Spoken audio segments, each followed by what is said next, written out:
अस्सलामुअलैकुम एवरीवन, मैं हूं मोहम्मद तलहा। आप लोग देख रहे हैं तलहास फेज़ एकेडमी।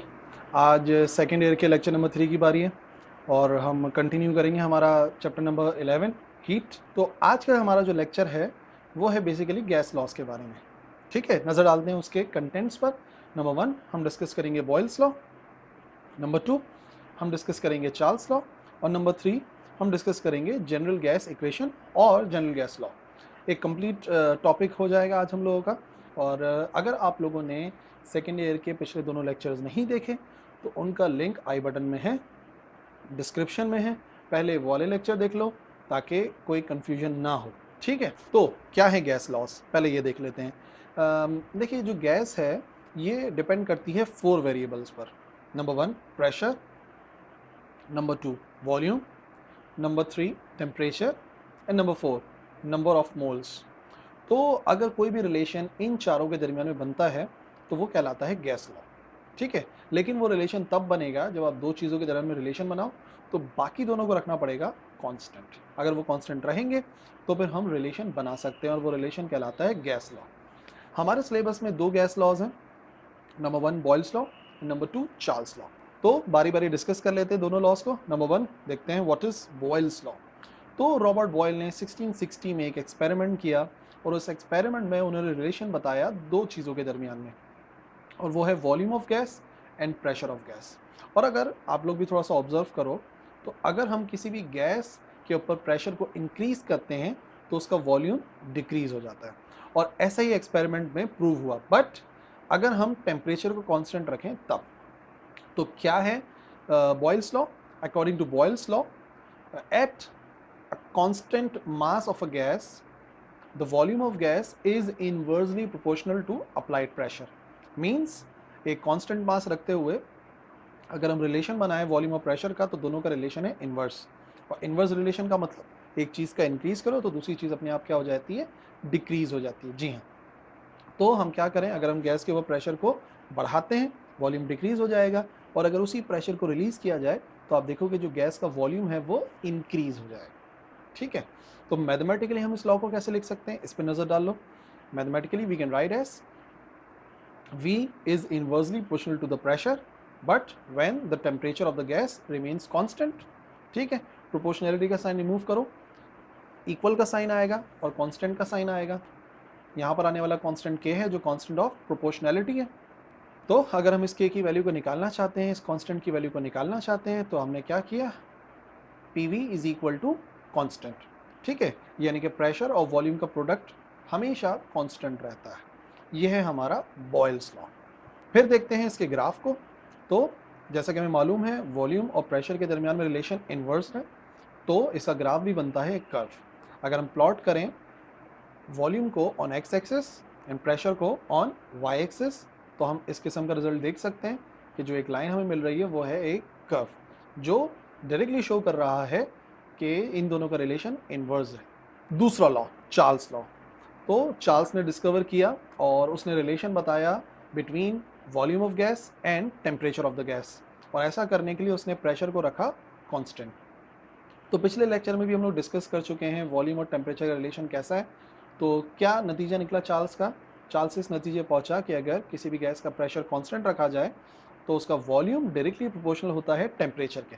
मतलब टेम्परेचर बढ़ाओ गैस का वॉल्यूम बढ़ जाएगा, टेम्परेचर कम करो गैस का वॉल्यूम कम हो जाएगा, और यही हम लोगों ने लेक्चर नंबर 2 में डिस्कस किया था। सो क्या है statement, at fixed mass of a gas the volume of gas is directly proportional to its absolute temperature। Temperature बढ़ाओ वॉल्यूम बढ़ेगा, टेम्परेचर कम करो वॉल्यूम कम हो जाएगा। मैथमेटिकली देख लेते हैं, mathematically V is proportional to T। Proportionality का साइन रिमूव होगा, इक्वल का साइन आएगा और साइन आएगा कांस्टेंट का, और यही कांस्टेंट है K। तो अगर मैं रिलेशन बनाना चाहूँ एक और तो हो जाएगा V upon T is equal to constant, यानी कि ratio between volume of gas and absolute temperature of the gas remains constant, और यही हमारा चार्ल्स लॉ। ठीक है, एक नज़र डालते हैं इसके ग्राफ पर।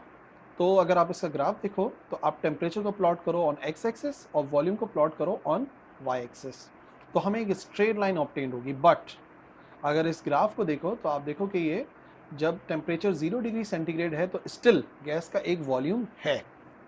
तो अगर गैस का वॉल्यूम है तो अगर हम इसको थोड़ा सा एक्स्ट्रापोलेट करें तो हम देख सकते हैं कि कहाँ पर गैस का वॉल्यूम 0 हो सकता है। तो अगर इस ग्राफ को बनाया जाए तो आप देख सकते हैं कि -273 वो टेम्परेचर है जहाँ पे गैस का वॉल्यूम हमें ग्राफिकली 0 नज़र आ रहा है। यानी कि अगर किसी भी गैस को इतना ठंडा किया जाए कि उसका टेम्परेचर -273 हो जाए तो वो स्पेस ऑक्यूपाई नहीं करेगी, यानी कि उसका वॉल्यूम हो जाएगा 0। हमारा तीसरा टॉपिक यानी कि general gas equation PV = nRT, इसको ड्राइव करना है और थोड़ा समझ भी लेते हैं। ठीक है, तो इसको ड्राइव करने के लिए हम दोनों लॉज इस्तेमाल करेंगे। हम बॉयल्स लॉ भी इस्तेमाल करेंगे और चार्ल्स लॉ भी इस्तेमाल करेंगे। तो सबसे पहले एक सिस्टम को कंसिडर कर लेते हैं जिसका वॉल्यूम है V1, टेम्परेचर है T1 और प्रेशर है P1। तो बॉयल्स लॉ अप्लाई करने के लिए हमने उसके टेम्परेचर को रखा कांस्टेंट और उसके प्रेशर को वेरी करा। फॉर एग्जांपल हमने इंक्रीज करा, प्रेशर P1 से इंक्रीज करा P2, तो नतीजे में वॉल्यूम डिक्रीज होगा। तो वॉल्यूम डिक्रीज हो गया, लेट्स से V1 से हो गया V, बट टेम्परेचर रहा कांस्टेंट जो कि है T1। फिर इसी सिस्टम को हमने चार्ल्स लॉ अप्लाई करना है और चार्ल्स लॉ को अप्लाई करने के लिए हमने प्रेशर को रखा कांस्टेंट और फिर हमने रिलेशन देखा वॉल्यूम और टेम्परेचर के दरमियान में। तो हमने क्या देखा, हमने टेम्परेचर को इंक्रीज करा T1 से T2, तो वॉल्यूम V से इंक्रीज होकर हो गया V2, जबकि प्रेशर जो P2 था उसे हमने रखा कांस्टेंट। तो अगर हम दोनों लॉज को अप्लाई करें, पहले बॉयल्स लॉ को, तो हमारे पास एक रिलेशन आ सकता है PV = कांस्टेंट से, वो क्या, P1 V1 = P2 V, let's say equation number 1। इसी तरीके से जब हमने चार्ल्स लॉ को अप्लाई करा तो हमें एक रिलेशन मिला V/T कांस्टेंट के बराबर होता है, तो वो क्या बना, वो बन गया V/T1 = V2/T2। और अगर हम कंबाइन करें इन दोनों लॉज को तो हमें रिजल्ट ये मिला कि PV/T बराबर है कांस्टेंट के, यानी कि क्योंकि प्रेशर वॉल्यूम हमें मिल गया बॉयल्स लॉ से और डिवाइड बाय टेम्परेचर हमें मिला चार्ल्स लॉ से, तो हमें मिला PV = कांस्टेंट। अच्छा, ये कांस्टेंट जो है वो जनरली डिपेंड करता है मास पर, बट हमें एक ऐसा कांस्टेंट चाहिए जो मास पर डिपेंड ना करे। तो जो कांस्टेंट है ऐसा जो मास पर डिपेंड नहीं करता वो है R, जो कि है जनरल गैस कांस्टेंट, जिसकी वैल्यू है 8.313 जूल पर मोल केल्विन। बट अभी तक हम लोगों ने इस गैस को देखा नहीं था और हमने गैस का 1 मोल सपोज किया था। तो अगर 1 मोल के लिए आंसर आ रहा है PV/T = R, तो 2 मोल के लिए आंसर आएगा PV = 2R, 3 मोल के लिए PV = 3R। और इसी तरीके से अगर हम n मोल्स की बात करें तो n मोल्स के लिए हमारा आंसर आएगा PV/T = NR। और ये जो T डिवाइड हो रहा है इसको दूसरी तरफ भेजो, मल्टीप्लाई हो जाएगा, तो ये हो जाएगा PV = nRT, जिसे हम जनरल गैस इक्वेशन भी कहते हैं, या कहते हैं जनरल गैस लॉ। ठीक है, तो आज के लेक्चर में हम लोगों ने पहले बॉयल्स लॉ को डिस्कस किया, फिर चार्ल्स लॉ को, फिर दोनों को कंबाइन किया और हमें मिली जनरल गैस इक्वेशन। हमारा चैप्टर नंबर 11 ही कंटिन्यू था और हमने एक और टॉपिक देखा। होप आपको समझ में आया होगा।